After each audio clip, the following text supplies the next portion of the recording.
रीवा जिले के दूरस्थ आदिवासी क्षेत्र पिपराही में केंद्रीय इस्पात एवं ग्रामीण विकास राज्य मंत्री फग्गन सिंह कुलस्ते के मुख्य आतिथ्य में किसान हितग्राही एवं आदिवासी सम्मेलन संपन्न हुआ। इस अवसर पर बड़ी संख्या में उपस्थित लोगों को संबोधित करते हुए मंत्री कुलस्ते ने कहा कि आदिवासी क्षेत्र पिपराही समेत सरदमन, जड़कुड़ और बीरादेई आदि का समग्र विकास किया जाएगा। पिपराही में आदर्श एकलव्य विद्यालय की स्थापना कराई जाएगी।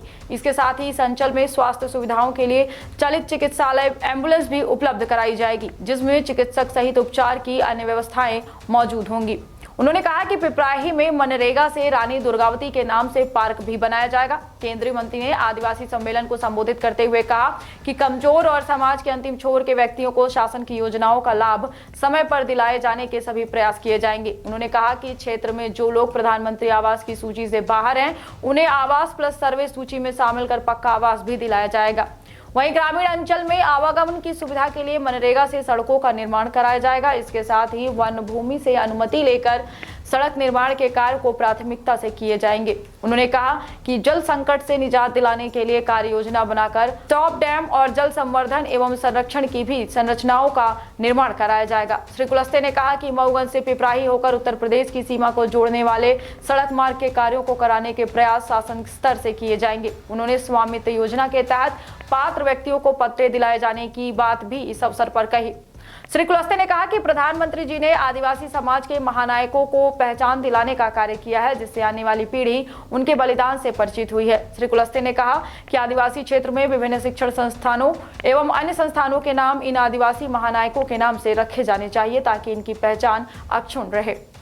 वहीं कार्यक्रम को संबोधित करते हुए सांसद जनार्दन मिश्रा ने कहा कि कोविड काल से जैसे विषम समय में भी गरीबों को 2 जून की रोटी दिलाने के साथ साथ पक्के मकान और स्वास्थ्य सुविधाएं मुहैया कराए जाने का कार्य प्रधानमंत्री के द्वारा देश में किया जा रहा है। उन्होंने कहा कि किसानों को केंद्र व प्रदेश सरकार के द्वारा किसान सम्मान निधि, किसान कल्याण योजना के तहत 10,000 रुपए की राशि खातों में पहुंच रही है। उन्होंने कहा कि अब सभी के घर में नल के माध्यम से पानी की भी व्यवस्था कराई जा रही है।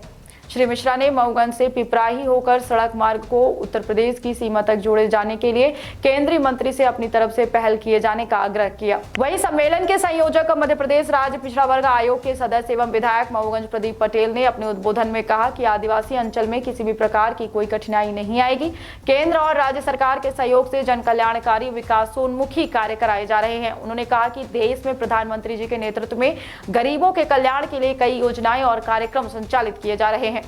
प्रदेश के मुखिया शिवराज सिंह चौहान समाज के अंतिम छोर तक के व्यक्ति के लिए समग्र विकास के लिए कृत संकल्पित है।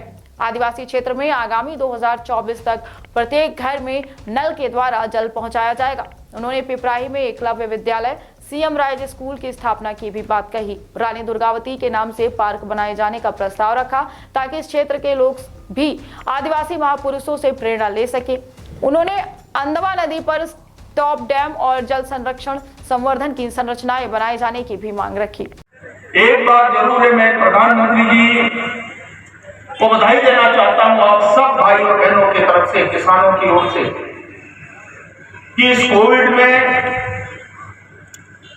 जितना इस कोरोना संकट काल में विशेषकर गरीबों के लिए, गरीबों के सामने जो संकट आया और उस संकट से उबारने का काम भारत के जितने आदिवासी हैं, गरीब हैं। आज इस सम्मेलन में पहले तो मैं प्रदीप जी को, जनार्दन जी को बधाई देता हूं और यहाँ के जिला प्रशासन को, कि वास्तव में प्रदीप जी ने एक ऐसे क्षेत्र का चयन किया है, उसकी विधानसभा तो है ही है, साथ साथ राही और ये पूरा ट्राइबल क्षेत्र है।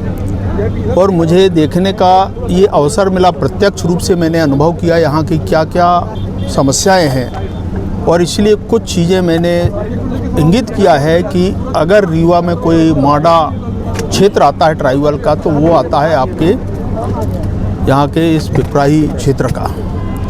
और इसलिए इस विकास खंड में, यहाँ के एक मोडा क्षेत्र में, एक हम आने वाले भविष्य में एक आदर्श विद्यालय, एकलव्य आदर्श विद्यालय जो भारत में ऐसे ट्राइबल क्षेत्रों में खोलते हैं जहाँ पर CBSE पाठ्यक्रम भी रहता है, और लगभग आज की तारीख में उसकी 30 से 32 करोड़ रुपए की लागत, इतने बड़े स्केल में, और उनकी आवासीय व्यवस्थाओं को हम पूरा करते हैं।